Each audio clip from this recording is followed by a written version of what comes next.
আমি তো আমার শপথ রেখেছি অক্ষরে অক্ষরে। যারা প্রতিবাদী তাদের জীবন দিয়েছি নরক করে। দাপিয়ে বেড়াবে আমাদের দল, অন্যে কবে না কথা। বজ্র কঠিন রাজ্য শাসনে সেটাই স্বাভাবিকতা।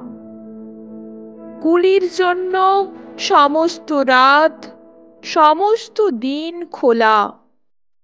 বজ্র কঠিন রাজ্যে এটাই শান্তি শৃঙ্খলা। যে মরে মরুক, অথবা জীবন কেটে যাক শোক করে, আমি আজ জয়ী, সবার জীবন দিয়েছি নরক করে। আমার কবিতাটি ভালো লাগলে লাইক, কমেন্ট, শেয়ার ও সাবস্ক্রাইব করে বেল আইকনটি টিপে পাশে থাকবেন।